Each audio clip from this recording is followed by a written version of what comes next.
Ayan, so good morning po sa ating lahat and welcome po sa ating morning devotional. And ako po ang inyong presider, Rob Sumbuko, and after ko po salita ay tayo po ay sundan ng opening song and opening prayer naman po ni Sister Angela Buko. And ang ating tagapagsalita ngayong umaga ay si Brother Japet Buko. And after po noon, ang closing song and closing prayer po ng ating speaker. Din po binabati ang mga kasama natin ngayon sa Zoom, maging sa mga nakasubaybay din po sa Facebook. So ngayon po tayo na po'y dumako na sa ating panimulang agapit.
Let's pray.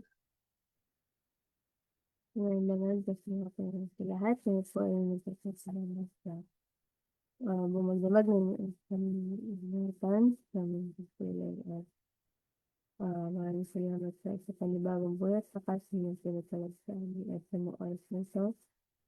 Dahil sa kaaral ng mga salita na mabuksan sa aming mga pagkikisipan, nabuksan po namin yung unawaan ng aming pag-aaral sa mga tawarin po kami sa kanila sa po ang mga pagpapaya para sa pangalan ng Jesus.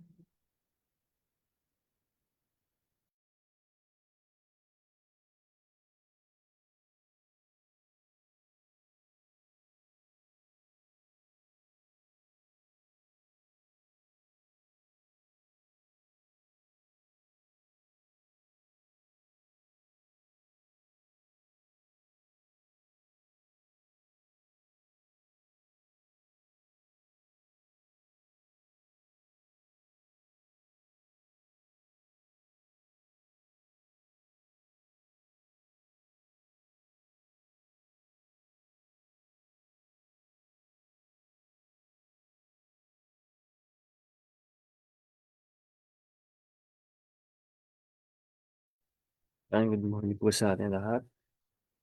And ang title po ng ating devotional ngayon is Appears in Heaven for Us.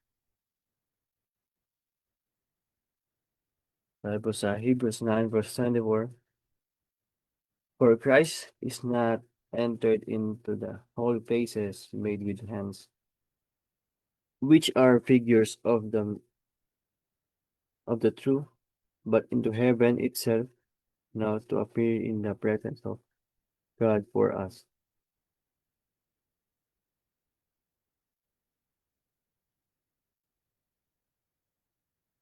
The subject of the sanctuary should be clearly understood by the people of God. All need a knowledge for themselves of the position and work for the great high priest. So, sinasabi dito na mahalagang maunawaan ng bawat Kristiyano ang tungkol sa sanctuary at ang salukuyang gawain ni Jesus bilang ating dakilang mataas na pari sa langit. So, hindi sapat na alam lamang natin na namatay si Jesus sa krus. Kailangan din nating malaman na hanggang ngayon ay patuloy siyang gumagawa para sa ating kaligtasan. At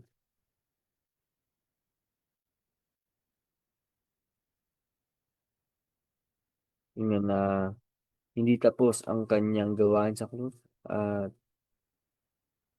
ipinagpapatuloy niya pa rin para tayo ay maligtas.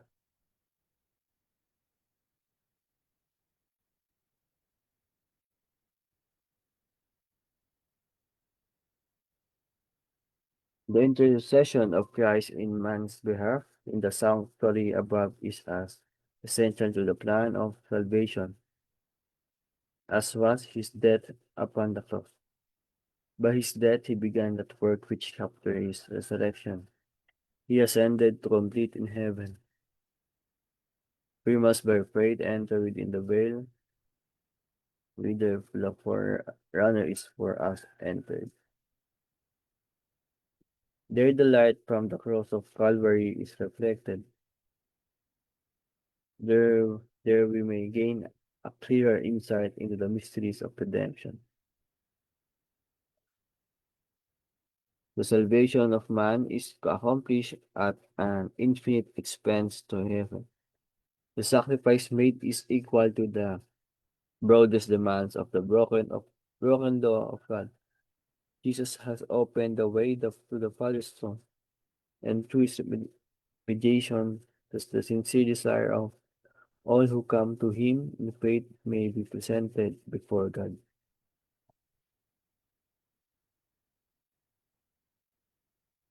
So dito, sinasabi dito na sa pamagitan o intercession ni Jesus sa langit ay kasing halaga ng kanyang kamatayan sa krus.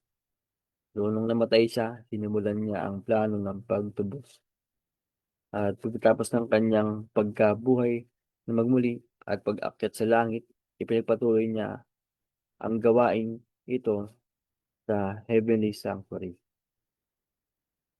At dahil kay Jesus, maaari tayong lumapit sa Diyos sa panalangin at tumanggap ng kapatawaran.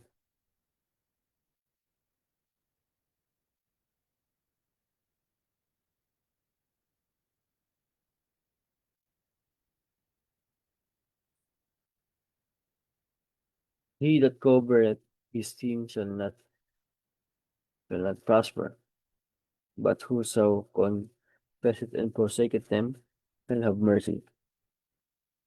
If those who hide and excuse their fault could see how Satan exalts over them, how he taunts Christ and holy angels with their cause, they would make haste to confess their sins and put them away.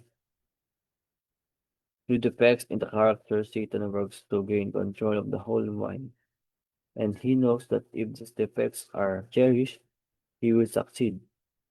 Therefore, he is constantly seeking to deceive the followers of Christ with his fatal question that it's impossible for them to overcome.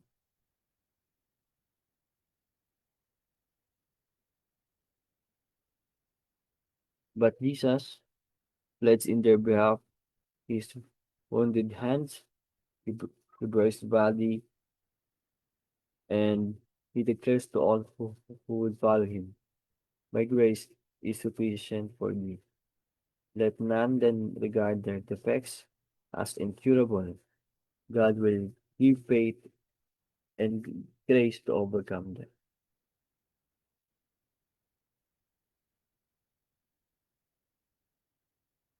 So, hindi nais ni Jesus na mawalan tayo ng pag-asa dahil sa ating mga kahinaan. So, siya mismo na magitan para sa ating sama. So, ang kanyang sugat ng mga kamay at katawan ay patunay na kanyang pag-ibig. At ang pangako niya ay my grace is sufficient for thee. So, walang kasalanan o masamang ugali na hindi kayang baguhin ng Diyos kung magtitiwala tayo sa Kanya. So, dito nga po, napakaganda ng mensahe na binigay sa atin ng Diyos ngayong umaga na dapat nga po natin ah, at maunawaan na at kilalanin ang gawain ni Jesus sa Heavenly Sanctuary na hindi nagtatapos ang kanyang pagliligtas sa krus, kundi hanggang ngayon ay namamagitan siya para sa atin sa langit. At yun nga po na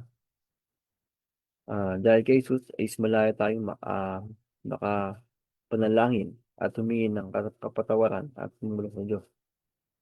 At ang tunay na pagsisisi ay ang pag-amin at paghingi ng tawad at paglingkod sa kasalanan. At yun nga po na ang kamatayan ni Jesus sa krus ang nagbukas ng daan sa kaligtasan at ang kanyang patuloy na pamamagitan sa Heavenly Sanctuary ang nagpapatuloy na gawain iyon hanggang tayo ay ganap na maligtas. So, hanggang dito lang po ating devotional. Magandang umaga po.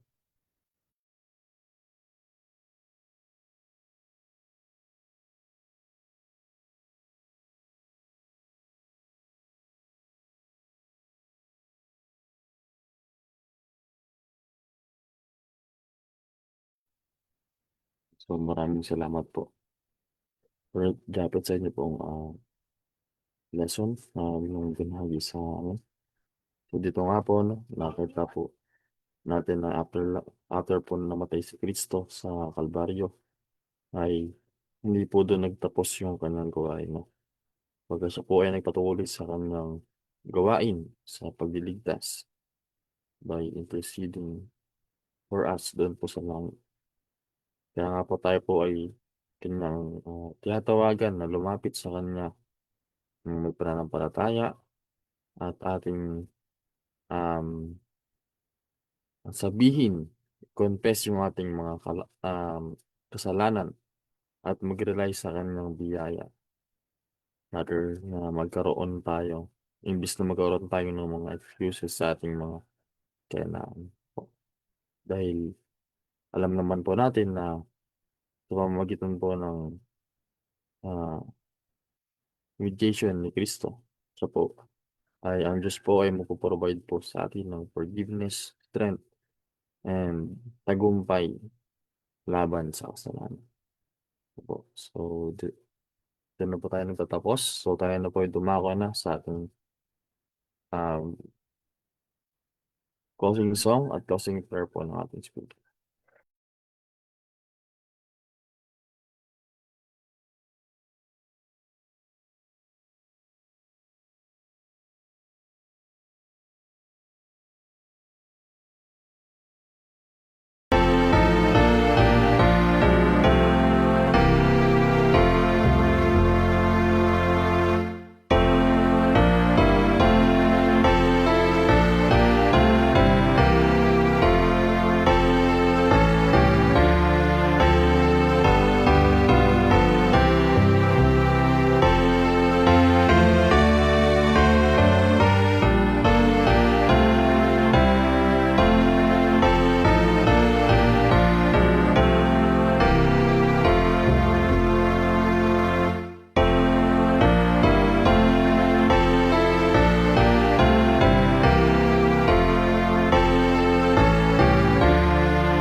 Tayo po'y manalangin. Panginoon Diyos, maraming salamat po sa umagang ito na muli pong nakarinig na yung mga mensahe at tayo po napakinggan mensahe Panginoon pagkakasipan at ang kamay sa buhay at may bahagi sa aming mga kaalaman. Tulungan niyo po kami na maging tapat sa pag-amin at pagkalikod sa mga kasalanan at bigyan niyo po kami ng mga mapagkumbabang puso at ng lakas upang matagumpay namin ang mga kailangan. At naway lagi namin pagkakapahawakan ang inyong mga pangako na sapat ang inyong biyaya para sa amin. Palakasin niyo po ang aming mga pananampalataya upang araw-araw kami lumapit sa iyo ng may buong pagtitiwala. Pagtubayan niyo po kami ng aming mga paglalakad sa kasama ka hanggang sa araw ng muli mong pagbabalik. At palakasin niyo po ang aming mga talento, i-improve niyo po at upang maging instrumento kami sa mga tao. At patawarin niyo po minsan mga nagawang pagkulang pagkakasala sa pangalan ni Jesus. Amen.